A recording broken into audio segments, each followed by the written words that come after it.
8월은 오르는 길을 멈추고 한 번쯤 돌아가는 길을 생각하게 만드는 달이다.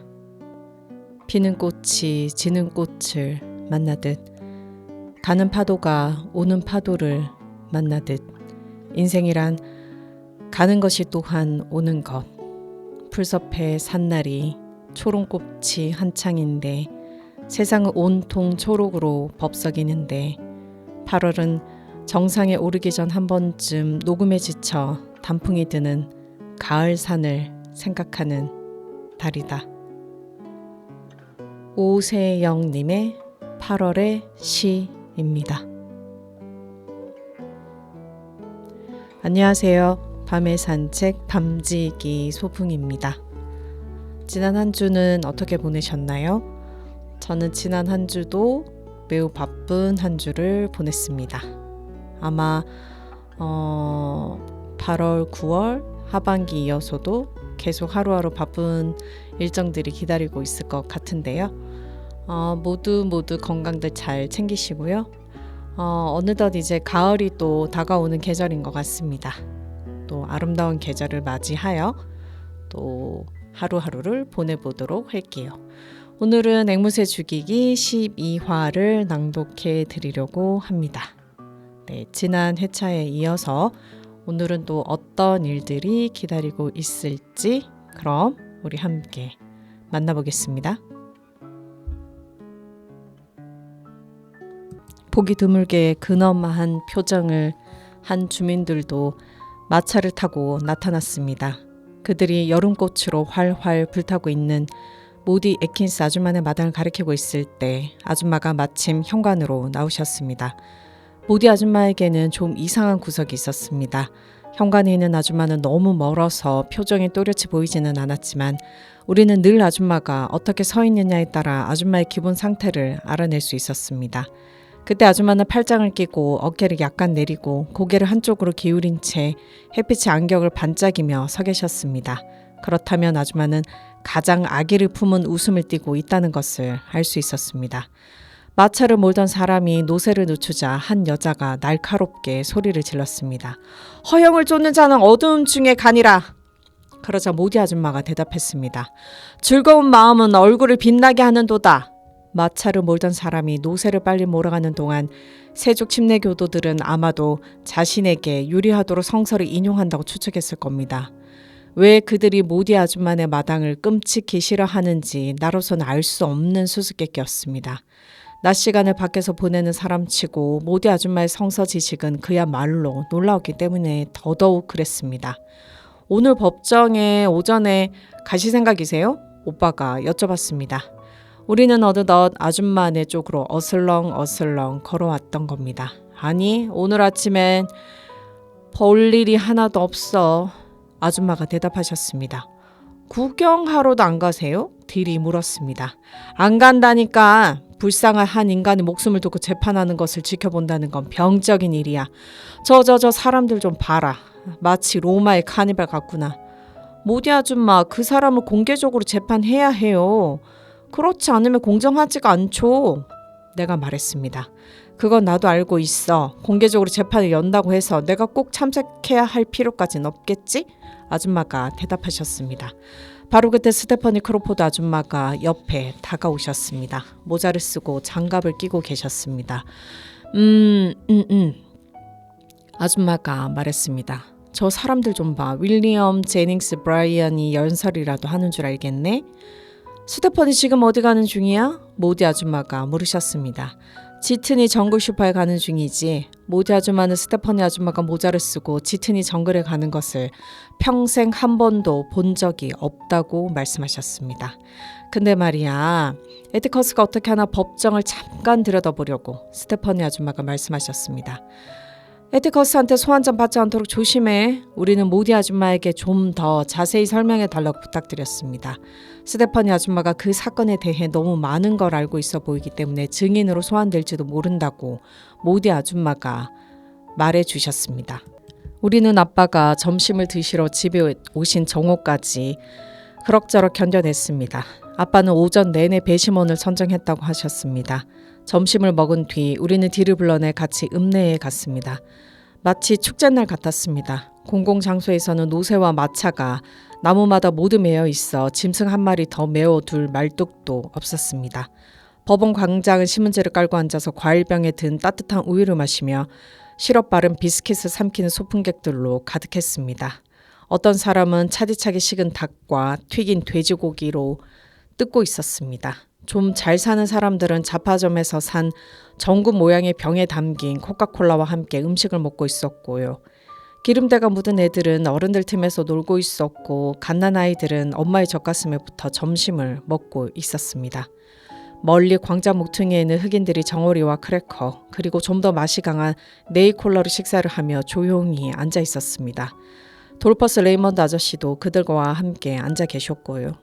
형, 저 아저씨는 봉지에 든 뭔가를 마시고 있는데? 딜이 말했습니다. 돌퍼스 레이먼드 아저씨가 그러고 있는 게 분명했습니다. 잡화점에서 산 노란색 빨대 2개가 아저씨 입에서 갈색 종이 봉지 깊숙이까지 연결되어 있었으니까요. 저렇게 하는 사람 처음 봤어. 딜이 속삭이듯 말했습니다. 종이 봉지 안에 어떻게 그걸 넣어둔 걸까? 그러자 오빠가 킬킬거리며 웃었습니다. 저 아저씨는 코카콜라 병에다 위스키를 가득 담아가지고 종이 봉지 안에 넣어둔 거야. 여자들을 놀라게 하지 않으려고 말이지. 오후 내내 마시고 있는 걸 보게 될 거야. 물론 잠깐씩 나가서 병을 다시 채워오시지. 그런데 왜 흑인들과 같이 앉아 계신 거야? 언제나 그러셔. 우리보단 흑인들을 더 좋아하나 봐. 멀리 군 경계선의 근처에 혼자 사시지. 흑인 여자를 얻어서 온갖 혼혈아들을 낳았어. 그 아이들이 나타나면 알려줄게. 아저씨는 백인 쓰레기처럼 보이지 않는데 딜이 말했습니다. 그런 사람이 아니야. 강둑 한쪽 땅이 모두 아저씨 거야. 게다가 뼈대 있는 가문 출신이거든. 그런데 왜 저런 식으로 행동하시는 걸까? 그게 아저씨의 방식이니까. 오빠가 대답했습니다. 소문에 따르면 아저씨는 결혼의 충격을 이겨내지 못해서 그러신다는 거야. 누구더라? 그랬지. 맞아. 스펜서네 집안 여자와 결혼하기로 되어 있었다나 뭐래나. 아무튼 성대한 결혼식 올리려고 했지만 그러지 못했대. 결혼식 예의노소를 마친 뒤 신부가 2층에 올라가서 자기 머리통을 날려버린 거야. 엽총으로 말이지. 발가락으로 방아쇠를 당겨서. 왜 그런지 밝혀줬어? 아니, 돌퍼스 아저씨 말고는 아무도 그 이유를 모른대. 오빠가 대답했습니다. 소문에 따르면 아저씨한테 흑인 여자가 있다는 거 알아냈다는 거지 뭐. 아저씨는 그 여자를 그냥 둔 채 결혼할 수 있다고 생각하신 거였고 그 뒤로 줄곧 아저씨는 술에 쩔어 지내셔. 하지만 아저씨는 자기 아이들에겐 진짜 잘해주시고. 오빠, 혼혈아가 뭐야? 내가 물었습니다. 백인 피가 절반, 흑인 피가 절반인 사람이야, 스카웃. 너도 봤잖아. 잡화점에서 배달하는 빨간 곱슬머리 애. 걔가 바로 혼혈아인데 정말로 비참해. 뭐가 비참하다는 거야? 그 사람들은 어느 쪽에도 속할 수가 없으니까. 흑인들은 반쪽인 백인이라고 배척하고 백인들은 반쪽이 흑인이라고 배척하거든. 그러니 어느 쪽에도 속하지 못하는 어정쩡한 상태지. 돌퍼스 아저씨는 자기 아이들 중 둘을 부추거국으로 보내버렸대. 북쪽에서는 그런 사람들을 상관하지 않는다나 봐. 저기 한 명 지나간다. 조그만 사내 아이 하나가 흑인 여자의 팔을 붙잡고 우리 쪽으로 걸어오고 있었습니다. 내 눈에는 완전히 흑인처럼 보였습니다. 널쩍한 코에 이가 고른 그 애는 짙은 초콜릿색 피부를 하고 있었습니다. 가끔 즐거운 듯 깡충깡충 뛰면 흑인 여자가 손을 잡아당겨 멈추게 했습니다. 오빠는 그들이 우리 앞을 지나갈 때까지 기다렸습니다. 저 애가 바로 그런 애야. 오빠가 말했습니다. 뭐야? 그걸 어떻게 알아? 흑인 같아 보이는데. 딜이 물었습니다. 어떤 때는 알 수 없어. 그들이 누군지 알지 못하면 말이야. 하지만 저에게는 분명히 레이먼드 집안 피가 절반은 섞여 있거든. 하지만 내 말은 그걸 어떻게 알 수 있냔 말이지. 내가 물었습니다. 스카운, 말해줬잖아. 그들이 누군지 알아야 한다고. 그런데 우리가 흑인이 아니지는 어떻게 알아? 잭 핀치 삼촌 말로는 그건 정말 모르는 거래. 핀치 집안 족보를 거슬러 올라갈 수 있을 때까지 분명히 흑인이 아니지만 구약 성서 시대 에티오피아에서 직접 피를 물려받았을 수도 있다는 거지. 우리 집안이 구약 성서 시대부터 내려왔다면 그건 까마득히 먼 얘기를 신경 쓸 필요가 없잖아. 나도 그렇게 생각해. 오빠가 말했습니다. 하지만 이 지역에선 흑인 피가 단 한 방울만 섞여도 흑인 취급을 받아. 저기 좀 봐. 눈에는 보이지 않지만 무슨 신호가 있었는지 점심 먹던 사람들이 자리를 털고 일어나면서 신문지며 셀로판지며 포장지가 흩어졌습니다. 아이들은 엄마한테 달려갔고 엄마들은 갓난아이를 등에 업었습니다. 사내들은 땀에 쩐 모자를 쓰고는 식구들은 모아 법원 안으로 몰았습니다. 멀리 광장 목퉁이에 앉아있던 흑인들과 돌퍼스 레이먼드 아저씨는 자리에 일어나 바지에 묻은 먼지를 털었습니다. 여자들과 어린아이들이 몇 없어 축제 분위기에 찬물을 끼얹는 것 같았습니다. 그들은 백인들 뒤 문간에서 참을성 있게 기다렸습니다. 우리도 들어가자. 딜이 말했습니다. 안 돼. 저 사람들이 다 들어갈 때까진 기다리는 게 좋아. 아빠가 우리를 보면 좋아하지 않으실 거니까. 오빠가 말했습니다. 메이콘 군 법원 건물은 한 가지 점에서 알링턴 묘지를 어렴풋하게 떠올리게 했습니다. 남쪽 지붕을 떠받들고 있는 콘크리트 기둥이 지붕에 비해 너무 육중해 보였거든요. 1856년 화재 때 모두 타버리고 오직 기둥만 남아 있었습니다. 그 기둥 주위에 또 다른 법원 건물을 세웠습니다. 아니 그 기둥과는 관계없이 세웠다고 하는 편이 더 옳을 듯합니다. 남쪽 현관만 아니라면 메이콘 군 법정 건물은 초기 빅토리아 건축 양식으로 북쪽에서 바라보면 그런대로 괜찮았습니다. 하지만 다른 방향에서 바라보면 그리스식을 본뜬 기둥은 노기스럽고 시간도 제대로 맞지 않은 시계가 달린 커다란 19세기 시계탑과는 전혀 어울리지 않았습니다. 아무리 시시해도 과거의 유산이라면 뭐든지 길을 쓰고 보존하려 드는 사람들이 있다는 사실을 보여주는 단적인 예였던 겁니다. 법정에 들어가기 위해서는 2층에서 햇빛이 들어오지 않는 아늑한 방을 몇 개 지나야 했습니다. 세금 사정관, 세금 징수관, 군서기, 군검사, 순회서기, 유언검인 판사가 썩어가는 기록 문서와 습기 차고 낡은 시멘트와 키키한 오줌 냄새가 뒤섞인 어둡고 시원한 방에 앉아 있었습니다. 대낮에도 전등을 켜야 할 정도였습니다. 투박한 마룻바닥에는 언제나 먼지가 한 겹 깔려 있었습니다. 이 사무실에서 일하는 사람들은 환경 탓에 키가 작고 얼굴은 창백했습니다. 바람이나 햇빛을 쐰 적이 없는 사람들처럼 보였습니다. 사람들이 많을 거라고 예상은 했지만 군중이 그렇게 1층 복도를 메울 줄은 미처 몰랐습니다. 오빠랑 딜과 떨어진 나는 오빠가 언젠가 나를 찾아오려니 생각하고 혼자서 벽을 따라갔습니다. 나는 게으름뱅이 클럽 사람들 틈에 낀 채 될 수 있는 대로 눈에 띄지 않으려고 조심스럽게 행동했습니다. 게으름뱅이 클럽은 흰색 셔츠와 카키색 바지에 멜빵을 맨 노인들의 모임으로 그들은 젊은 시절에는 아무 일도 하지 않았고 세월을 보내고 지금 인생의 황혼기도 마찬가지로 광장 떡갈나물 및 소나무 의자에 앉아 시간을 보냈습니다. 아빠의 말씀으로는 법원 일에 대해서는 상당히 주의 깊게 비판하는 그 노인들은 오랜 관찰을 통해 법원장만큼이나 법률을 박다고 했습니다. 보통 때는 자기들만 법원의 자리를 메우는데 오늘은 편안한 일상상과 방해받는 것을 못마땅하게 여기고 있는 듯 보였고요. 그들이 입을 열자 그 목소리가 격식을 차리지 않는데도 왠지 무게있게 느껴졌습니다. 바로 아빠에 대해 말하고 있었습니다. 저 사람 자기가 지금 무슨 일을 하고 있는지 알고는 있겠지? 한 노인이 말했습니다. 난 그런 말은 하지 않겠어. 에티커스 핀치는 법률 지식이 많은 사람이야. 아주 지식이 많은 사람이라고 또 다른 노인이 대꾸 있습니다. 그 사람은 제대로 법률을 읽을 줄 알지. 그 일밖엔 하지 않으니까. 첫 번째 회원이 킬킬거리며 대답했습니다. 빌리, 내 말 좀 들어보게나. 법원이 이 깜둥이 녀석을 변호하라고 그를 임명한 거라고 세 번째 노인이 말했습니다. 맞아. 하지만 에티커스는 그 녀석을 변호하기로 마음먹은 거야. 그게 마음에 들지 않는다고. 그것은 새로운 소식이었습니다. 이 사건을 새롭게 볼 수 있는 아주 새로운 소식이었습니다. 아빠가 원하든 원하지 않든 변호를 해야 한다는 것 말입니다. 아빠가 우리한테 이 문제에 대해 아무런 말씀도 하시지 않은 것이 이상했습니다. 이 사실만 알았더라면 우리는 아빠와 우리 자신을 얼마나 여러 번 변호할 수 있었을까요? 아빠가 어쩔 수 없이 변호를 맡고 계신다는 사실을 알고 있었더라면 싸움도 덜하고 소동도 덜 피웠을 겁니다. 하지만 그것 가지고 읍내 사람들의 태도를 설명할 수 있을까요? 법원은 그 사람을 변호하도록 아빠를 임명했고 아빠는 그를 변호할 작정이었습니다. 그리고 읍내 사람들은 달가워하지 않았습니다. 뭐가 뭔지 도무지 이해가 가지 않았습니다. 흑인들은 백인들이 2층으로 올라가길 기다렸다가 들어오기 시작했습니다. 잠깐만 기다려봐. 회원 중 한 사람이 지팡이를 들어 올리며 말했습니다. 아직 2층으로 올라가지 말라고. 클럽 회원들은 관절이 뻣뻣한 무릎을 끌고 위층으로 올라가다가 아래쪽으로 나를 찾고 있는 딜과 오빠와 부딪혔습니다. 그들은 사람들을 비집고 지나갔고 오빠가 스카웃 자리가 하나도 없어 어쩔 수 없이 서 있어야겠다 하고 소리쳤습니다. 저기 좀 봐. 흑인들이 2층으로 밀려오자 오빠가 조바심을 내며 말했습니다. 그들 앞에 서 있는 노인들은 입석 자리를 거의 채우고 있었습니다. 우리는 운이 없었고 오빠는 전부 내 탓이라며 투덜거렸습니다. 우리는 비참하게 벽 옆에 서 있었습니다. 너희들 이쪽으로 들어올 수 없겠니? 검은 모자를 쓴 사이크스 목사님이 우리를 내려다보고 계셨습니다.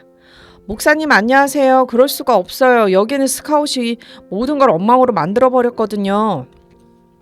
오빠가 대답했습니다. 아 가만히 있어봐라. 어떻게 해보마. 사이크스 목사님은 조금씩 위쪽 층으로 나아갔다가 잠시 뒤 돌아오셨습니다. 아래층에는 자리가 없어. 나와 같이 발코니로 가도 괜찮겠니? 물론이죠. 오빠가 대답했습니다. 즐거운 마음으로 우리는 사이크스 목사님보다 앞서서 재빨리 법정층으로 갔습니다. 거기서 카펫이 깔린 계단을 올라가 문에서 기다렸습니다. 사이크스 목사님 숨을 몰아쉬며 우리를 따라오셔서는 발코니에 있는 흑인 사이로 친절하게 우리를 안내했습니다. 흑인 4명이 자리에서 일어나 맨 앞줄 자리를 우리에게 내줬습니다. 흑인 발코니석은 마치 2층 베란다처럼 법정의 새 벽과 이어져 있었고 거기서는 모든 것이 잘 보였습니다.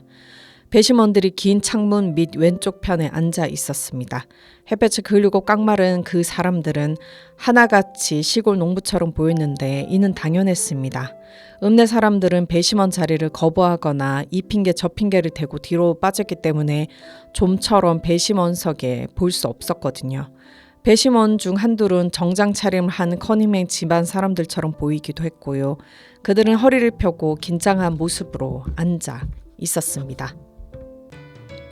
여러분들은 지금 밤의 산책을 듣고 계십니다. 저는 밤지기 소풍입니다. 순회 재판 검사와 또 다른 사람, 아빠와 톰이 우리에게 등을 돌린 채 테이블에 앉아 있었습니다. 사무 변호사 테이블에는 갈색 책 한 권과 노란색 서판이 놓여 있었고 아빠의 테이블에는 아무것도 없었습니다. 관람석과 법정을 가르는 난간 안쪽에는 증인들이 소가죽 의자에 앉아 있었습니다. 그들도 우리 쪽에 등을 돌리고 있었습니다.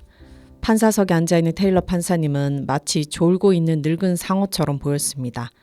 판사님 아래쪽 앞에서는 돌갈방어 격인 서기가 뭔가 빠르게 쓰고 있었습니다. 테일러 판사님은 내가 지금껏 보아온 대부분의 판사들과 같았습니다.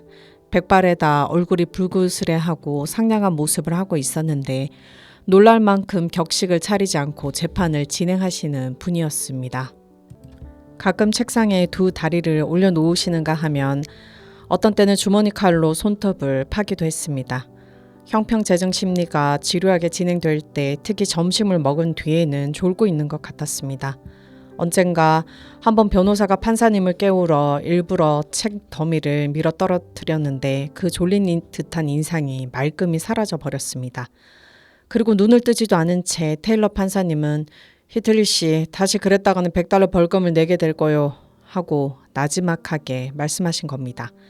테일러 판사님은 법률에 해박한 지식을 갖고 계신 분이었습니다. 비록 겉으로는 아무렇게나 재판을 진행하는 것처럼 보여도 실제로는 모든 절차에 대해 철저히 파악하고 계셨습니다. 공개법정에서 판사님이 몹시 당황한 적이 딱 한 번 있었는데 그건 커닝햄 집안일 때문이었죠. 올드세럼은 그들이 많이 모여 사는 곳으로 초창기에는 별개의 두 가족이 서로 떨어져 살았지만 불행하게도 똑같은 성을 갖고 있었습니다. 커닝햄 집안 사람들이 코닝햄 집안 사람들과 결혼을 하여 마침내 이름의 철자는 그야말로 학리적인 문제가 되었습니다. 학리적인 문제라는 것도 잠시뿐 커닝햄 집안의 한 사람이 토지 소유권 문제로 코닝햄 집안의 한 사람과 다퉜고 결국 법정 싸움으로 비화됐습니다.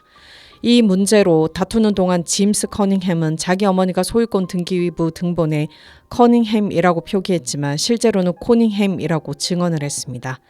철자를 잘 모르고 글도 잘 읽지 못하던 자기 어머니는 저녁이 되면 앞쪽 베란다에 앉아서 먼 산을 쳐다보며 시간을 보내곤 했다는 겁니다. 무려 9시간에 걸쳐 그 별난 올드세럼 주민들의 증언을 들은 뒤 테일러 판사님은 이 사건을 법정에서 기각해 버리셨습니다. 그 근거를 따지자 판사님은 소송 원조 묵인이야 하고 소리치고는 각각 사람들이 부르는 이름으로 만족하길 바란다고 발표하셨습니다. 정말 그랬죠. 그게 바로 무엇보다도 그들 모두가 바라던 바였습니다. 테일러 판사님에게는 재미있는 습관이 하나 있었습니다. 법정에서 담배 피우는 것을 허용하면서도 자신은 담배를 피우지 않으셨습니다. 어쩌다 운이 좋으면 불을 붙이지 않은 긴 시가를 입에 물고 천천히 씹으시는 모습을 볼 수도 있었습니다. 불이 붙지 않는 시간은 조금씩 없어졌다가 몇 시간 뒤에 담배의 진은 없어지고 침에 섞인 채 미끌거리는 납작한 덩어리가 되어 다시 나타났지요. 언젠가 나는 판사님에게 입 맞추는 것을 판사님 부인이 어떻게 참을 수 있겠느냐고 아빠에게 여쭤보았더니 아빠는 그분들이 입 맞춤을 자제하지 않는다고 대답하셨습니다. 증인석은 테일러 판사님 오른쪽에 있었고 우리가 자리를 잡았을 때 헥테이트 아저씨가 벌써 그 자리에 앉아 계셨습니다. 오빠, 저기 앉아있는 사람들이 유월 집안 사람들이야? 내가 물었습니다. 조용히 해. 헥테이트 아저씨가 지금 증언을 하고 계시니까 잼 오빠가 말했습니다. 테이트 아저씨는 재판을 위해 정장을 하고 계셨습니다. 사무실에서 일할 때 보통이 입는 정장을 입고 있었고 그래서 그런지 몰라도 왠지 다른 사람들과 크게 달라 보이지 않았습니다. 긴 장화도 신지 않았고 점퍼도 입지 않았으며 턴안을 넣은 허리띠도 메고 있지 않았습니다. 그래서 그 순간부터 나는 아저씨가 무섭지 않았죠. 깍지 낀 두 손을 무릎 사이에 놓고 몸을 앞쪽으로 구부린 채 증인석에 앉아서 순회 재판 검사의 말에 주의 깊게 귀를 기울이고 계셨습니다. 길머 검사님은 우리에게는 낯선 사람이었습니다. 에보츠빌에서 왔는데 재판이 열릴 때만, 그것도 우리에게 특별히 관심 있는 재판이 열릴 때만 어쩌다 볼 수 있을 뿐이었습니다. 맨들맨들한 얼굴에 점점 대머리가 되어가고 있는 그분은 적게는 40살에서 많게는 60살까지 들어 보이는 사람이었습니다. 비록 우리 쪽을 향해 등을 돌리고 있었지만 우리는 한쪽 눈이 약간 사시라는 것을 알 수 있었습니다. 길머 검사님은 자신에게 유리하게 그 사시 눈을 이용하곤 했습니다. 실제로는 사람들을 쳐다보지 않으면서도 그런 것처럼 보이도록 할 수 있었기 때문이죠. 그래서 배심원들과 증인들에게 아주 지독하게 무서운 존재였습니다. 배심원들은 길머 검사님이 주의 깊게 자신들을 쳐다보고 있다고 믿고서는 그의 말에 주의를 기울였으며 그것은 증인들도 마찬가지였습니다. 테이트 씨, 당신 말에 따르면 길머 검사님이 신문하고 있었습니다. 아, 예, 그렇습니다. 제가 연락을 받고 가보니까 테이트 아저씨가 안경을 만지작거리며 무릎을 쳐다보며 말씀하셨습니다. 테이트 씨, 배심원들을 향해 말씀해 주시겠습니까? 고맙습니다. 누가 당신을 불렀나요? 예, 어느 날 밤 그러니까 밤 6시가 저를 불렀습니다. 테이트 아저씨가 대답하셨습니다. 어느 날 밤 말입니까? 11월 21일 밤이었습니다. 막 사무실에서 퇴근하려는데 6월씨가 몹시 흥분한 상태로 찾아와서는 어서 자기 집에 가보자고 했습니다. 어떤 깜둥이 녀석이 자기 딸을 강간했다는 겁니다. 그래서 갔습니까? 물론이죠. 자동차를 몰고 가능한 빨리 갔습니다. 가서 보니 무엇이 있던가요? 앞쪽 방 한가운데 그녀가 바닥에 드러누워 있는 걸 발견했습니다. 집으로 들어섰을 때 오른쪽에 있는 방 말입니다. 꽤 얻어맞은 듯 했지만 제가 이렇게 세워주니 구석에 있는 양동이 물로 얼굴을 닦았습니다. 그러면서 괜찮다고 했습니다. 누가 때렸냐고 물으니 톰 로빈슨이 그랬다고 했죠. 손톱을 살펴보고 있던 테일러 판사님은 마치 이의 제기를 기다리기라도 하듯 고개를 들어 아빠를 보셨지만 아빠는 그냥 잠자코 계셨습니다. 그가 그렇게 때렸냐고 물어보자 그녀는 그렇다고 대답했습니다. 억지로 몸을 범했느냐고 물어봤더니 역시 그렇다고 대답했습니다. 그래서 로빈슨의 집으로 달려가 그를 데리고 왔죠. 그녀는 바로 그 사람이 그랬다고 확인해 줬습니다. 그래서 그를 감옥에 집어넣었지요. 이게 사건의 전모입니다. 네, 고맙습니다. 길머 검사님이 말했습니다. 테일러 판사님이 물으셨습니다. 에드커스 변호사, 질문할 거 없소? 있습니다. 아빠가 대답하셨습니다. 아빠는 의자를 한쪽으로 비스듬히 밀어놓고 다리를 꼰 다음 한 팔을 의자 뒤편으로 넘겨 올린 채 앉아 계셨습니다. 보안관님, 당신은 의사를 불렀습니까? 다른 누구라도 의사를 부른 사람이 있습니까? 아빠가 물으셨습니다. 아니요, 변호사님. 테이트 아저씨가 말하셨습니다. 의사를 부르지 않았다고요? 예, 부르지 않았습니다. 테이트 아저씨가 똑같은 말을 되풀이하셨습니다. 왜 부르지 않았나요? 아빠의 목소리는 가시가 돋쳐 있었습니다. 그러면 왜 부르지 않았는지 말씀드리죠. 핀치 변호사님. 그럴 필요가 없었습니다. 그녀는 상당히 얻어맞은 것 같았습니다. 무슨 일이 일어난 것이 분명했죠. 그런데도 의사를 부르지 않았다고요?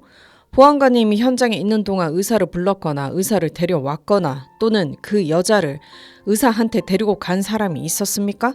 없습니다, 변호사님. 그러자 테일러 판사님이 끼어드셨습니다. 에디커스 변호사, 보안관은 3번씩이나 질문을 대답했소. 그 사람은 의사를 부르지 않았다 하오. 판사님, 그저 확실히 해두고 싶었을 뿐입니다. 그러자 판사님은 미소를 지으셨습니다. 잼 오빠는 발코니 난간을 잡고 있던 손에 힘을 주어 꼭 움켜쥐더니 갑자기 숨을 깊이 들이마셨습니다. 나는 아래쪽을 쳐다봤지만 그럴 만한 반응을 찾아볼 수 없었습니다. 그래서 오빠가 공연히 극적으로 보이려 그러는 게 아닌가 하는 생각이 들었습니다. 딜은 조용히 지켜보고 있었고 그 옆에 계신 사이커스 목사님도 마찬가지였고요. 왜 그러는 거야? 내가 나지막하게 물어봤지만 오빠는 짤막하게 쉿 하고 말할 뿐이었습니다. 보안관님, 당신은 그녀가 엄청 얻어맞았다고 말했습니다. 어떤 식으로 얻어맞았죠? 아빠가 다시 말을 이어나가고 계셨습니다. 글쎄요. 보안관님, 그녀가 입은 상처에 대해서만 진술해 주십시오. 글쎄요. 그녀는 머리 부분을 얻어맞았습니다. 팔뚝에도 이미 상처가 나 있었고요. 대략 한 30분 전에 일어난 일이라서. 그걸 어떻게 알았죠? 테이트 아저씨가 빙그레 웃으셨습니다. 죄송합니다. 그들 말이 그랬다는 겁니다. 어쨌든 제가 도착했을 때 그녀는 꽤 얻어맞은 상태였습니다. 눈 언저리도 까맣게 멍들어 있었고요. 어느 쪽 눈이었나요? 테이트 아저씨는 눈을 껌뻑이며 머리카락을 쓸어 올리셨습니다. 가만히 있자. 아저씨가 부드럽게 말하고 나서 그 질문이 유치하다고 생각하는 듯 아빠를 빤히 쳐다보셨습니다.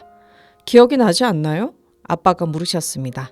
테이트 아저씨는 자기 앞쪽에 10cm쯤 눈에 보이지 않는 사람을 가리키셨습니다. 왼쪽 눈입니다. 보안관님, 잠깐만 기다리십시오. 당신을 마주보는 쪽에서 왼쪽이라는 겁니까? 아니면 당신과 같은 방향에서 보아 왼쪽이라는 겁니까? 그렇습니다. 그러고 보니 그녀 쪽에서 보아 오른쪽이었어요. 핀치 변호사님. 그녀의 오른쪽 눈이었습니다. 지금 기억으로는 그녀의 그쪽 얼굴에 상처가 나 있었습니다. 테이트 아저씨는 마치 뭔가 갑자기 분명해진 것처럼 다시 한번 눈을 끔뻑거리셨습니다. 그러고 나서 고개를 돌려 톰 로빈슨을 보셨습니다. 마치 본능처럼 톰 로빈슨은 고개를 들었습니다. 아빠에게도 뭔가 떠오르는 것이 분명했고 그래서 아빠는 자리에서 일어났습니다. 보안관님, 지금 말한 것을 다시 한번 반복해 주십시오. 그녀의 오른쪽 눈이었다고 말씀드렸습니다. 그럴 리가. 아빠가 법원석의 책상으로 걸어가서는 허리를 굽혀 맹렬하게 뭔가를 써대고 있는 손을 쳐다보셨습니다. 쓰던 손을 멈추고 속기록을 적은 서판을 재빨리 뒤쪽으로 넘기더니 법원서기가 핀치 변호사님, 지금 기억으로는 그녀의 그쪽 얼굴에 상처가 나 있었습니다. 하고 말했습니다. 아빠는 테이트 아저씨를 올려다 보셨습니다. 테이트 씨, 다시 한번 묻겠습니다. 어느 쪽이라고 했지요? 오른쪽입니다. 하지만 상처가 많이 난 건 그 얘기도 듣고 싶으신 겁니까? 아빠는 막 다른 질문을 던지려고 하는 듯 했지만 다시 한번 생각하고는 좋습니다. 다른 상처라는 건 뭡니까? 하고 물으셨습니다. 테이트 아저씨가 대답하시는 동안 아빠는 이것은 그들이 예상하지 못한 것이라고 말하듯 고개를 돌려 톰 로빈슨을 쳐다보셨습니다. 그녀의 팔뚝에 타박성이 있었고 그 여자는 내게 목을 보여줬는데 목에도 선명하게 손자국이 나 있었고 목 언저리 전체였습니까? 목 뒤에도 말입니까? 핀치 변호사님, 목 주변 전체라고 말할 수 있습니다. 그렇게 말할 수 있다고요? 그렇습니다. 그녀는 목이 가늘어서 어느 누구라도 쉽게 그 언저리를 보안관님, 그렇다, 아니다 로만 대답해 주십시오. 아빠가 무뚝뚝하게 말씀하셨고 그러자 테이트 아저씨가 잠잠고 계셨습니다. 아빠는 자리에 앉으며 검사님에게도 고개를 끄덕거리셨고 검사님은 판사님을 향해 고개를 흔들었고 판사님은 테이트 아저씨에게 고개를 끄덕이셨습니다. 그러자 테이트 아저씨가 무겁게 몸을 일으켜 세우고는 증인석에서 내려가셨습니다. 우리 아래쪽에서는 사람들의 고개를 돌리고 발로 마룻바닥을 긋고 갓난아이들을 다른 어깨로 옮기고 몇몇 아이들은 법정 밖으로 뛰어나갔습니다. 우리 뒤쪽에 있는 흑인들은 자기들끼리 뭐라고 소곤거렸습니다.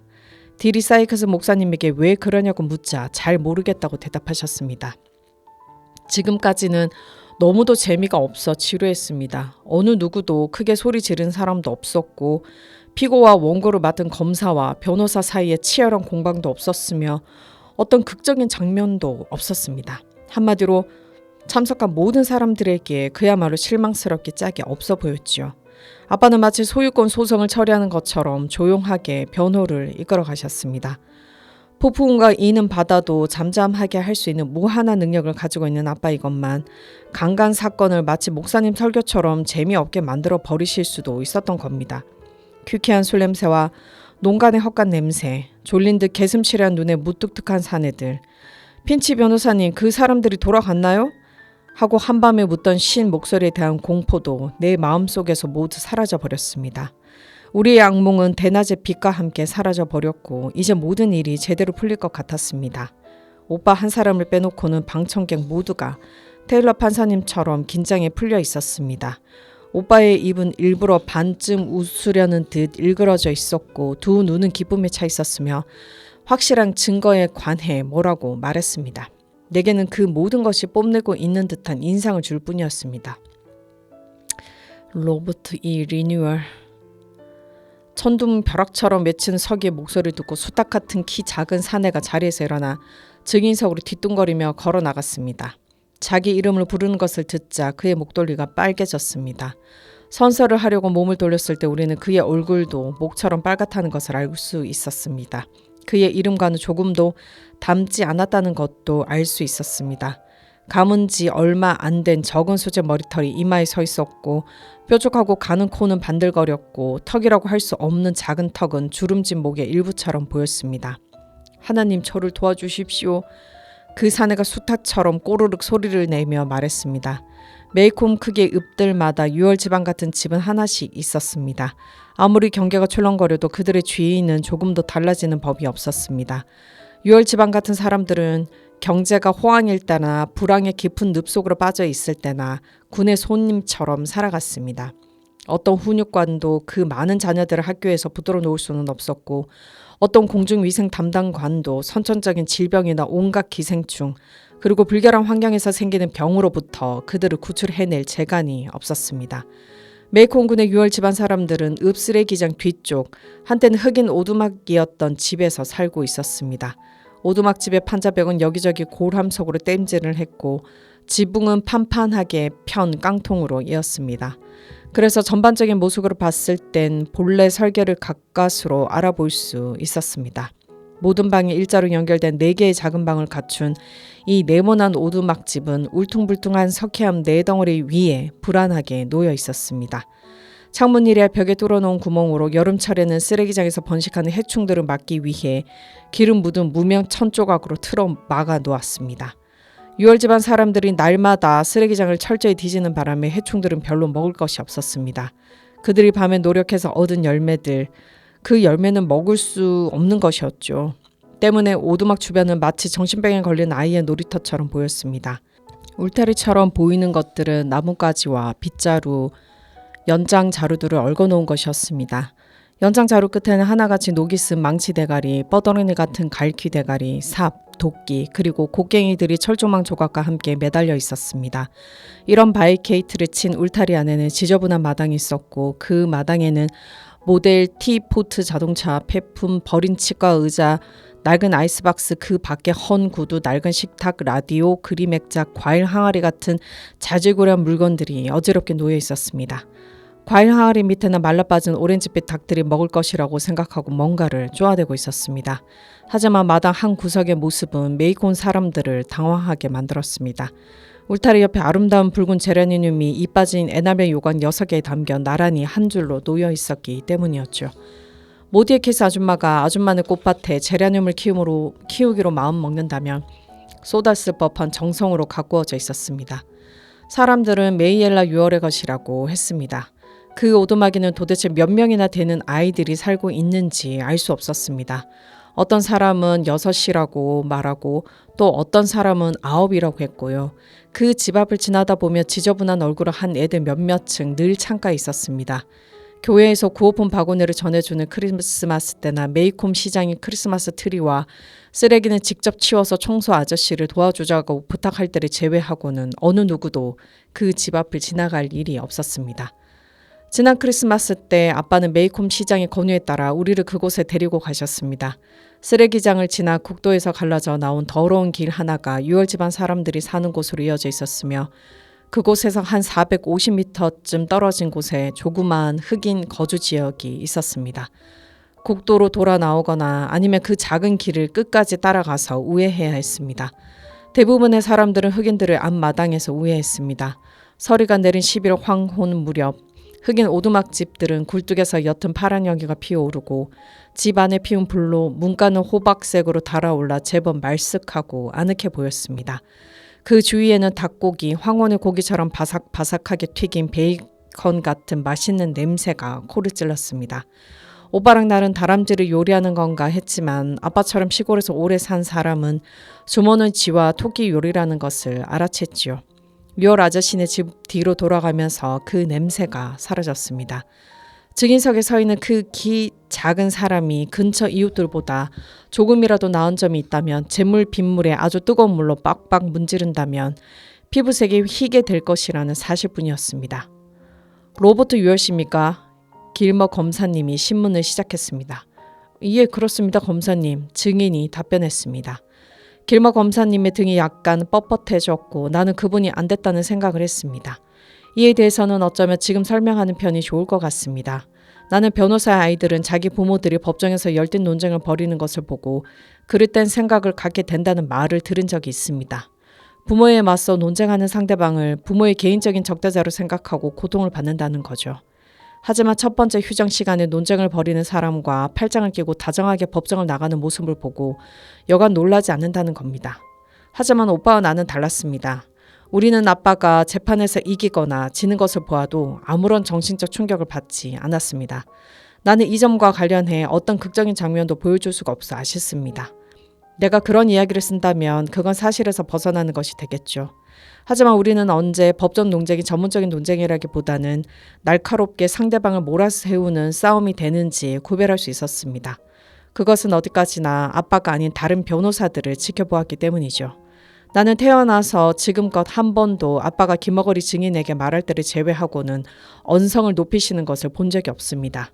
아빠가 아빠의 소임을 다하는 것처럼 길머 검사님은 나름의 소임을 다할 뿐이었습니다. 게다가 유월 아저씨는 길머 검사님의 증인이었기 때문에 무례하게 대할 까닭이 전혀 없었습니다. 당신은 메이엘라 유월의 아버지입니까? 길머 검사님이 던진 다음 질문이었습니다. 그렇습니다. 설령 그렇지 않다 해도 지금 이 일을 어찌하겠어요. 그의 어미는 죽었습니다. 유월 아저씨가 대답했습니다. 테일러 판사님이 몸을 움직이셨습니다. 회전 의자에서 천천히 몸을 돌려 인자한 표정으로 증인을 쳐다보셨습니다. 당신은 메이엘라 유월의 아버지요? 판사님이 묻자 아래층에서 들리던 웃음소리가 갑자기 뚝 그쳤습니다. 네, 그렇습니다. 재판장님. 유월 아저씨가 공손하게 대답했습니다. 테일러 판사님은 호의적인 목소리로 말을 이어나가셨습니다. 법정에 선 것이 이번이 처음이죠? 여기서 한 번도 당신을 본 적이 없는 것 같으니 말이요. 증인이 그렇다고 고개를 끄덕이자 판사님은 말을 이었습니다. 한데 한 가지 분명히 짚고 넘어갑시다. 내가 여기 앉아 있는 한 어느 누구도 어떤 주제에 관해서도 문란한 생각을 말로 표현할 수 없소. 알아듣겠소? 유월 아저씨는 고개를 끄덕였지만 알아듣는 것 같진 않았습니다. 테일러 판사님 한숨을 내쉬고 말씀하셨습니다. 길머 검사, 이제 됐소? 재판장님 고맙습니다. 유월 씨 지난 11월 21일에 어떤 일이 일어났는지 당신 입으로 직접 말해줄 수 있겠습니까? 오빠는 빙그레 웃으며 머리카락을 뒤로 쓸어 남겼습니다. 당신 입으로 직접이라는 말은 길머 검사님의 단골 메뉴였던 겁니다. 길머 검사님은 증인이 자기 입 말고 누구의 입으로 증언할 거라 생각하는 거지 하고 우리는 가끔 의아해했습니다. 그런데 말이죠. 11월 21일 날 밤 저는 불쏘시개감을 싣고 숲속에서 돌아오고 있었습니다.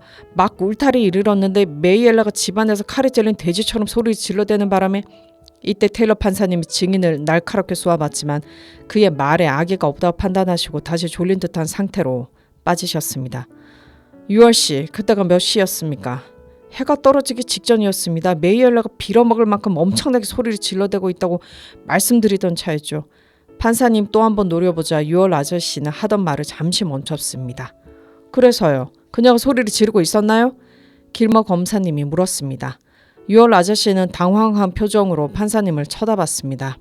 메이엘라가 지독하게 소란을 피우고 있길래 짐을 내려놓고 잽싸게 달려가다 그만 울타리에 걸려 넘어졌습니다. 가까스로 일어나 창쪽으로 달려갔더만 그러니까 눈앞에 보이는 게 유월 아저씨는 얼굴이 새빨개지더니 몸을 세우고 톰 로빈슨은 손가락을 가리켰습니다. 저 껌둥이 녀석이 발정을 해서 우리 메이엘라를 덮치고 있는 걸 보았습니다.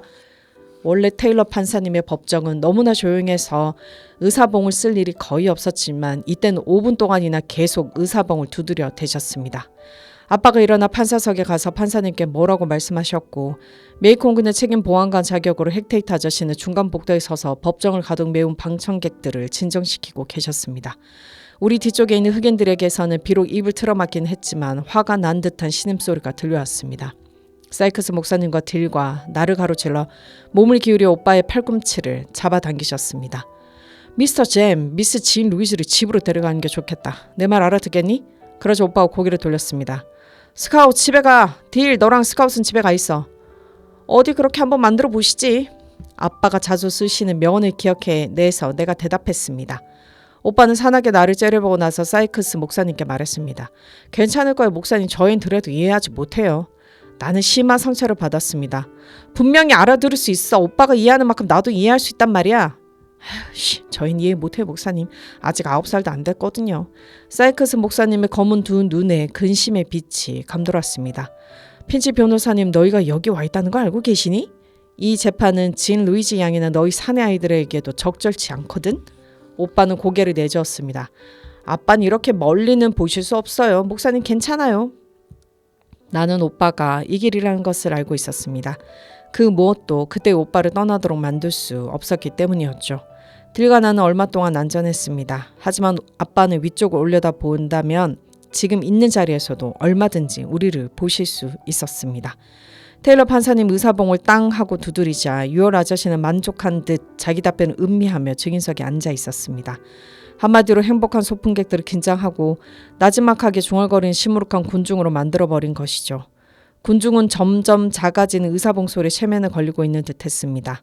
마침내 법정 안에서 들리는 소리라고는 똑똑똑 하는 희미한 소리뿐이었습니다. 판사님이 연필로 의자를 두드리는 소리 같았지요. 법정을 다시 장악한 테일러 판사님은 의자 안에 몸을 파묻으셨습니다. 갑자기 피곤한 듯 보였습니다. 나이가 든 것이 그대로 드러나 보였습니다. 언젠가 아빠가 하신 말씀이 생각났습니다.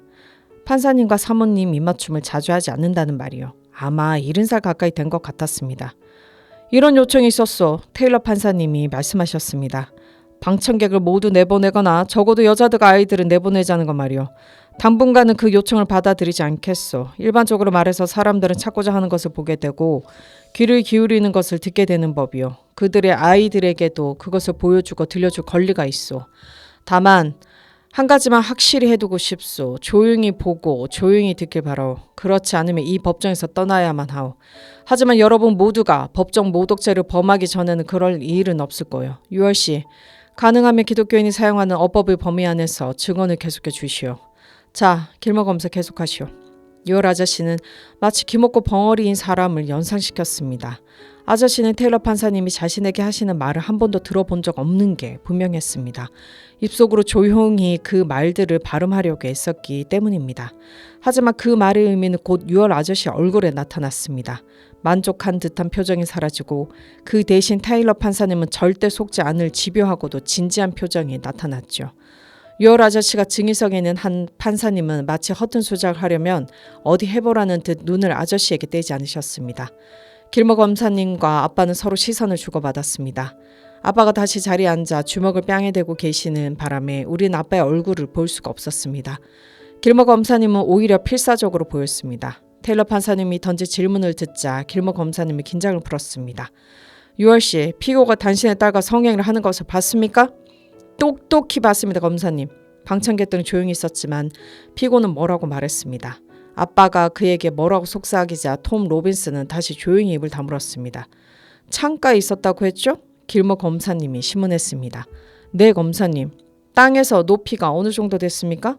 1m 정도요. 방 안을 완전히 볼 수 있었습니까? 그렇습니다. 방이 어떻게 보였습니까?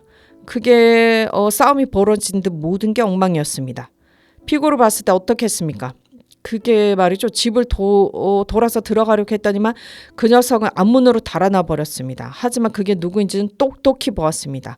메이엘락이 정신이 팔려 그놈을 쫓아가지 못했지만요. 집으로 달려 들어가 보니 그앤 바닥에 누워 큰 소리로 울부짖고 있었고 그 다음엔 어떻게 했습니까? 물론 잽싸게 티에티에게 달려갔죠. 범인이 누군지 다 알고 있었으니까요. 저 건너 껌둥이 동네 사는 녀석인데 매일 우리 집 앞을 지나다녔습니다. 판사님. 저는 지난 15년 동안 군청에 대고 저 깜둥이 동네를 쓸어버리려고 청원했습니다. 옆에 살기 위험스러울 뿐더러 제가 가진 재산 가치를 떨어뜨린다고요. 6월씨 고맙습니다. 길모 검사님이 서두르 신문을 끝냈습니다. 증인은 증인석에서 성급히 내려오다가 그에게 질문하려고 이미 일어나 계신 아빠와 정면으로 부딪혔습니다. 테일러 판사님은 방청객들이 웃음을 터뜨리도록 그냥 내버려 두셨습니다. 이제 본격적으로 톰 로빈슨의 재판이 시작되고 있는 것 같습니다. 재판이 어떻게 흘러가게 될지 전개가 궁금해지는데요. 오늘은 끝으로 적재님의 때론 숲이 되어줘 날 안아줘 라는 음악을 들으면서 저는 이만 물러나겠습니다. 오늘도 수고 많으셨습니다. 편안한 밤 되시길 바랍니다. 저는 다음 시간에 다시 만나 뵙겠습니다. 안녕히 주무세요.